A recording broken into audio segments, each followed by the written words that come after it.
Friends, अगर आप UK आना चाहते हैं अपनी फैमिली के साथ या आप स्किल्ड वर्कर वीज़ा पे यूके आने की प्लान कर रहे हैं या आप अपने बच्चों के साथ और अपनी वाइफ के साथ यूके आना चाहते हैं तो ये वीडियो आप ही के लिए है।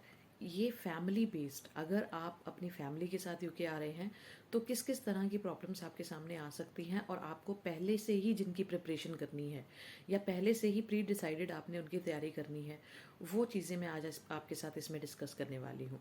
तो बिना टाइम वेस्ट किए हुए चैनल को कर दीजिए सब्सक्राइब और हम आगे बढ़ते हैं अपने टॉपिक की तरफ। गाइस, जो फर्स्ट प्रॉब्लम, आप जब पहली बार यूके आते हैं तो जो फर्स्ट प्रॉब्लम आती है वो है अकोमोडेशन। अब बहुत सारे जो यंगस्टर्स होते हैं, जो ज़्यादातर स्टडी वीज़ा पे स्टूडेंट्स आते हैं, वो कोई ना कोई उनका यहाँ पे ऑलरेडी एक लिंक होता है, कोई फैमिली मेम्बर, कोई दूर का रिश्तेदार या कोई और ऐसा होता है जहाँ पे वो लोग रह सकते हैं। बहुत सारे ऐसे भी होते हैं जो नहीं, जिनका कोई नहीं होता, राइट, यूके में स्पेसिफिकली। अब लेकिन देखिए, जब आप एक एज एन इंडिविजुअल आते हैं तो आप बहुत सारी चीज़ें आप असेस कर सकते हैं। बहुत सारी चीज़ें ऐसी होती हैं जहाँ आप यू आर ऑल अलोन, आप कहीं पे भी रह सकते हैं, किसी भी तरह से मैनेज कर सकते हैं। लेकिन जब आपके साथ आपके बच्चे और आपकी वाइफ होती है स्पेसिफिकली, तो आप ऐसे कोई भी ऑप्शन नहीं सेलेक्ट कर सकते। और अगर आप एज अ स्किल्ड वर्कर आ रहे हैं तो डेफिनेटली आपको कुछ ना कुछ रहने का अपना इंतज़ाम करके ही आते हैं। ज़्यादातर हम लोग जो ऑन स्किल्ड वर्कर वीज़ा आते हैं वो प्रोफेशनल्स होते हैं और एयरबीएनबी या होटल अपना बुक पहले से ही करके आते हैं।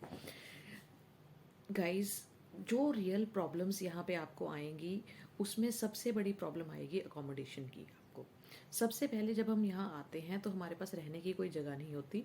ठीक है, हमारे पास एयरबीएनबी होता है, वो हमने 10 दिन, 15 दिन, 20 दिन, जितने भी अपने अकॉर्डिंगली हम करवा के आते हैं। लेकिन उसके बाद भी अगर आपको लगता है कि विद इन 1 मंथ आपको यूके में अकोमोडेशन इजीली मिल जाएगी, तो हो भी सकता है मिल जाए। लेकिन ऐसा कई जगह पे हुआ है जहाँ 2-2, 3-3 महीने भी अकोमोडेशन आपको नहीं मिलती। उसके कुछ रीजंस हैं। हमारा जो इंडिया का माइंडसेट है, हम उसे अपने साथ ले आते हैं कि रेंटेड अकोमोडेशन चाहिए, बहुत इजीली इंडिया में अवेलेबल होती है और एक छोटा सा कॉन्ट्रैक्ट होता है जिसके बेस पे हमें अकोमोडेशन मिल जाती है। लेकिन यूके इज़ टोटली डिफरेंट, यहाँ पे ऐसा नहीं होगा। आप कोशिश करिए कि आप आने से पहले ही कुछ साइट्स के थ्रू, जैसे कि जूपला हो गई, राइट मूव हो गई, ओपन रेंट के थ्रू आप कुछ लैंडलॉर्ड से कंसल्ट करें या एजेंट्स के साथ कांटेक्ट करें और उन्हें अपनी रिक्वायरमेंट के अकॉर्डिंग एक अकोमोडेशन आप सर्च करने के लिए बोलें, राइट। क्योंकि यहाँ आने के बाद गाइस, बिलीव मी, आपको अकोमोडेशन की प्रॉब्लम आने ही वाली है। एक तो पिछले साल, 1.5 साल में इतना ज़्यादा स्टूडेंट आ गए हैं कि यहाँ पे एक अकोमोडेशन शॉर्टेज हो गई है। और उसमें क्या है कि अकोमोडेशन बहुत इजीली आपको नहीं मिल रही। इन सरप्लस टू दैट, अगर आप उसके अलावा एक चीज़ और सोच रहे हैं कि आपको कोई एक बहुत ही इजी और एक जेन्युइन रेट पे आपको अकोमोडेशन मिल जाएगी, तो उसमें भी प्रॉब्लम आएगी आपको। अब यहाँ पे क्या क्या प्रॉब्लम्स आ सकती हैं, हम उसके बारे में बात करते हैं। नंबर 1 जो अकोमोडेशन में प्रॉब्लम आएगी वो आपको आएगी अकोमोडेशन शॉर्टेज। पहली बात, यहाँ पे अकोमोडेशन इजीली अवेलेबल है ही नहीं। तो आपको कोई जो अगर कोई एडवर्टाइज भी कर रहा है तो उसके लिए आपको बहुत जल्दी आपको जाना पड़ेगा, बहुत जल्दी रजिस्टर करना पड़ेगा, बहुत हरिड स्पीड से, लाइटनिंग स्पीड से आपको एक्शन लेना पड़ेगा। अदरवाइज आप उसको अपॉर्चुनिटी को मिस कर देंगे, राइट। पहले अब 2 ऑप्शंस हैं आपके पास, या तो आप अपने पर्सनल लेवल पे अकोमोडेशन फाइंड आउट करिए या फिर आप ऑनलाइन यानी कि साइट्स के थ्रू, ऐप्स के थ्रू आप अकोमोडेशन सर्च कर सकते हैं। राइट मूव हो गई, जूपला हो गई, ओपन रेंट हो गई, ग्लास डोर हो गई या स्पेयर रूम हो गई। ये जो साइट्स हैं ये कुछ अकोमोडेशंस प्रोवाइड करती हैं, इन पे आप जाके सर्च कर सकते हैं। लेकिन guys, to be very frank, कई बार जो है आपको इनके थ्रू जाने से, एजेंट का प्रोसेस करने में, आपको अपॉइंटमेंट लेने में भी कम से कम हफ्ता 10 दिन लग जाते हैं इनका। Because these agents, they do advertise for the accommodations, but at times इनके साथ इनकी वेटिंग लिस्ट इतनी ज़्यादा लंबी होती है कि ये आपको हफ्ते 10 दिन का टाइम देते हैं कि आप अपनी अपॉइंटमेंट फिक्स करके साइट को विजिट कर सकते हैं। अब दूसरी चीज़ क्या है कि बहुत, मान लीजिए आपने अकोमोडेशन देख भी ली, पसंद भी आ गई, सब कुछ हो गया, तो भी आपका ज़रूरी नहीं कि आप उस अकोमोडेशन को लेने के लिए, रेंट आउट करने के लिए एलिजिबल हों।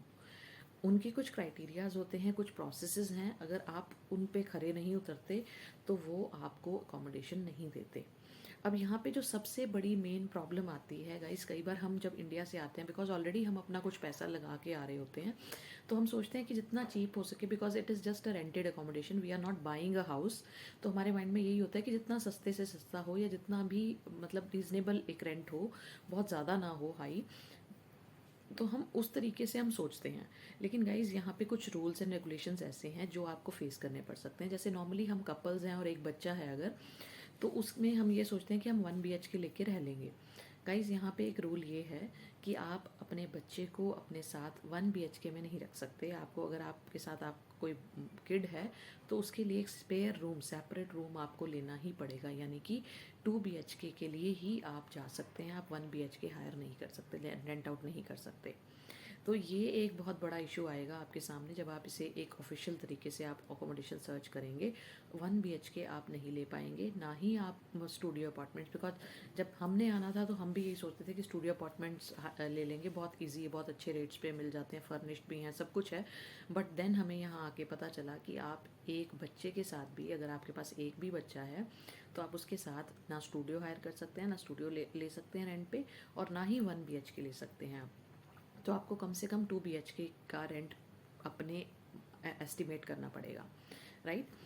अब सेकंड प्रॉब्लम क्या आएगी, देखिए, अगर आप जब आ रहे हैं और जब आपकी, गाइस, जब आप आ रहे हैं और आपकी जब जॉब्स जो हैं वो उसकी स्टार्टिंग डेट में, अगर मान लीजिए आप स्किल्ड वर्कर वीज़ा पे भी आ रहे हैं, आपके पास स्पॉन्सरशिप भी है, तो भी पहली बात तो कुछ लोग तो ऐसे आ रहे हैं कि जो स्पॉन्सरशिप नहीं है उनके पास, बट वो हाँ स्किल्ड वर्कर वीज़ा रूट के थ्रू आ रहे हैं, या जो अलग अलग टाइप के गवर्नमेंट ने वीज़ा अपॉर्चुनिटीज़ दी हुई हैं उनके थ्रू आ रहे हैं। ग्लोबल टैलेंट स्ट्रीम हो गया, या किसी और तरीके से जहाँ आपने यहाँ आके अपने लिए जॉब सर्च करनी है।